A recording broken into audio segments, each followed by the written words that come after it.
6월 26일입니다. 월요일입니다. 새벽 예배 나오신 우리 성도님들을 환영합니다. 우리 공동기도 제목으로 기도하시겠습니다. 홍석과 집사의 암을 치료해 주십시오. 배옥준 집사의 뇌졸중을 치료해 주십시오. 언어가 회복되고 오른쪽 팔다리에 힘이 생겨나도록 해 주십시오. 곽한나 집사를 치료해 주십시오. 권하자 집사가 다시 걷도록 해 주십시오. 이승학 성도의 뇌종양 치료가 잘 되게 해 주십시오. 권현민 형제를 치료해 주십시오. 김에브라임 형제가 신장 이식을 속히 받도록 해주십시오. 김시희 집사가 걷도록 해주십시오. 김수진 집사가 재발하지 않고 치유되게 해주십시오. 황순희 집사가 걷도록 해주십시오. 예수님의 이름으로 기도합니다. 아멘. 아멘. 오늘 본문에 보시면 사도행전 4장 1절에서 12절까지 말씀입니다. 베드로의 용기를 같이 한번 보시겠습니다. 베드로의 용기. 지난 토요일 날 그런 말씀을 드렸습니다. 토요일 주일 말씀에 예수의 이름이 사람을 변화시키고 가지고 있을 때부터 가지고 있던, 태어날 때부터 가지고 있던 그 연약한 부분을 고쳐주시고 힘을 주신다고 말씀드렸습니다. 여러분, 베드로 잘 아시지 않습니까? 베드로의 연약한 부분이 뭐라고 생각하십니까? 베드로는 자기 생명을 굉장히 귀중히 여깁니다. 그래서 자기에게 손해되는 일을 잘 하려고 하지 않습니다. 그런데 오늘 본문에 보시면 예수 그리스도께서 함께 하시는, 성령님이 함께 하시는 베드로가 얼마나 당당하고 힘이 있는지 모릅니다. 베드로의 용기를 같이 한번 보시겠습니다. 자, 제사장들과 성전을 맡은 자들과 사두개인들이 등장을 합니다. 예수를 죽였던 사람들이죠. 힘이 있는 사람들이죠. 이 사람들이 이제 등장을 하는데, 등장하는 이유가 뭐냐 하면 사도들이 전하는 복음을 싫어했습니다.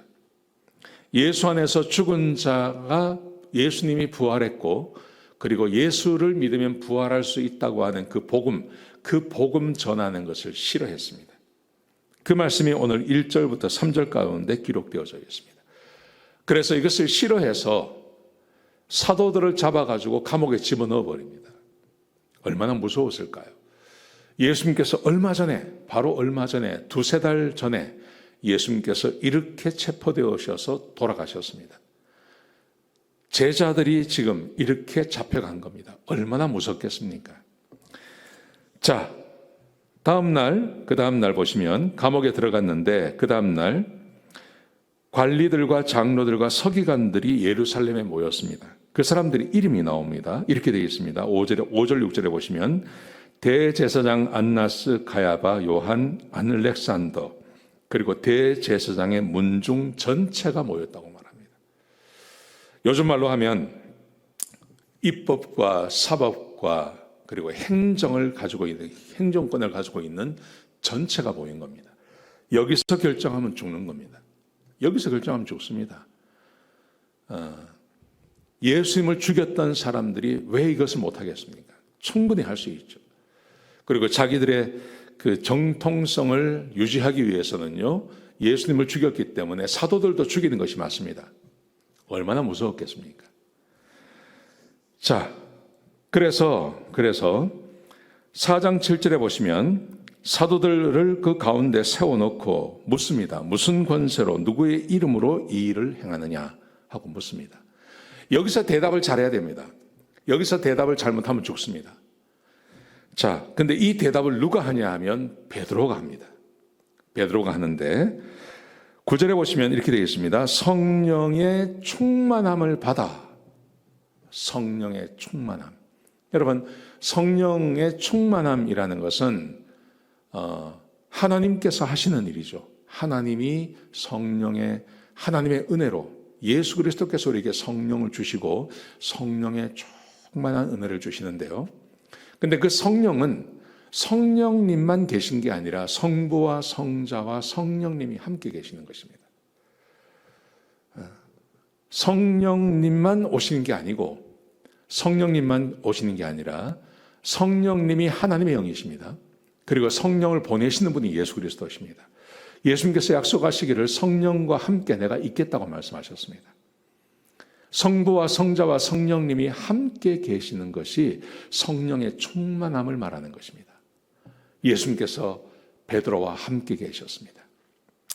자, 그러자 무슨 일이 벌어지냐 하면 얼마나 당당하게 말을 하는지 모릅니다. 몇 가지를 말합니다. 첫 번째, 만일 병자에게 행한 착한 일 때문에 이 일을 묻는다면, 그러니까 당당하게 딱 이야기를 하는 거죠. 왜 이런 일이 벌어졌는지, 날 때부터 안전뱅이 때문에 지금 일을 고친 것 때문에 이 일이 생겼습니다. 그래서 병자에게 행한 착한 일 때문에 나를 이렇게 한다면 너희가 이 일을 알아야 된다 말합니다. 뭘 알아야 되냐 하면, 너희가 십자가에 못 박여 죽였는데 하나님께 살리신 예수의 이름으로 이 사람이 고침을 받았다.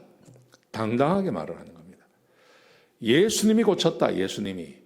우리가 고친 게 아니라 예수님이 고쳤다. 살아나기 위해서는요, 자기가 고쳤다 그래야 됩니다. 내가 고쳤다 이래야 권위가 세우는 거죠. 그래서 함부로 건드리지 못합니다. 그런데 이 베드로가 그렇게 말하지 않습니다. 너희가 죽인, 그러나 하나님께서 살리신 예수님이 살리셨다.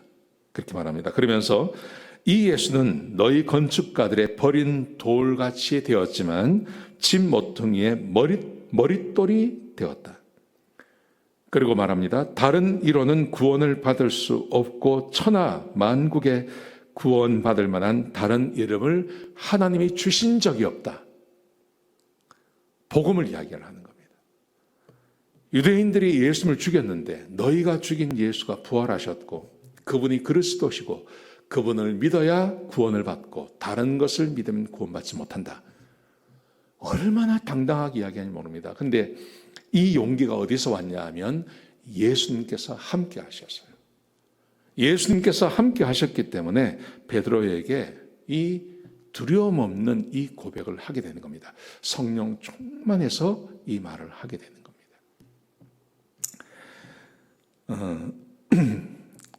우리에게 용기가 필요할 때가 있습니다. 용기가 실제로 필요할 때가 있습니다. 실제로 우리가 예수를 믿는 것 때문에 누가 우리를 해하겠습니까? 그렇지만 지금 우리가 미국에서 생활하고 이 현대 생활하는 곳에 있어서 직접적인 우리를 공격해오는 것은 없지만 간접적인 것이 참 많습니다. 내가 건강을 잃어버리면 어떡하나, 또 내가 직장을 잃어버리면 어떡하나, 내가 일이 잘 되어지지 않으면 어떡하나, 내가 병이 들면 어떡하나, 이런 염려와 걱정이 우리 삶 가운데 얼마나 많습니까? 여러분, 그런데 성령이 충만하면, 하나님이 우리와 함께 계시면, 하나님께서 나와 함께 계시는 것을 내가 알면 두려워할 것이 없어집니다. 그 두려움이 사라집니다. 사람을 옥죄이고 사람을 제대로 살지 못하게 하는 것이 두려움입니다. 근데 그 두려움에서 벗어날 수 있는 것, 큰 힘을 갖는 것이 아니고 예수 그리스도께서 우리가 이미 구주라고 고백하고 내가 믿고 있는 이 하나님이 나와 함께 하시고 그분이 내 마음 가운데서 충만하게 역사하시면, 그러면 두려움이 떠나가게 되는 것입니다. 저는 그것이 매일같이 아침에 하나님의 말씀을 가까이 대하고 주의 말씀을 묵상하고 읽고 기도하는 것이라고 생각합니다. 다른 특별한 일이 있는 게 아닙니다. 주께서 우리에게 명령하신 대로 하나님의 말씀을 가까이 하고 그 말씀대로 살기로 작정하고 그렇게 사시면 우리 하나님께서 우리 가운데 힘과 능력을 더하여 주실 줄로 믿습니다. 힘을 주실 줄로 믿습니다. 용기를 주실 줄로 믿습니다. 여러분, 그래서 아침에 하나님의 말씀을 묵상하고 그 말씀을 읽고 하는 것에 마음을 두시기 바랍니다.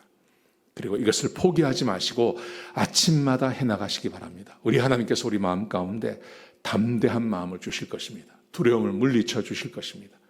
그런 은혜가 함께 하시는 복된 하루, 그리고 매일매일이 되시기를 주의 이름으로 축복합니다. 기도하시겠습니다. 아버지 하나님, 귀한 말씀 주셔서 감사합니다. 베드로가 용기를 낸 것처럼 우리도 두려워하지 않고 용기를 내는 삶을 살게 하여 주옵소서. 이 일을 위해서 날마다 주의 말씀을 가까이 하며 하나님이 나와 함께 동행하심을 알게 하여 주옵소서. 주님 감사합니다. 예수님의 귀하신 이름으로 간절히 기도드렸습니다. 아멘.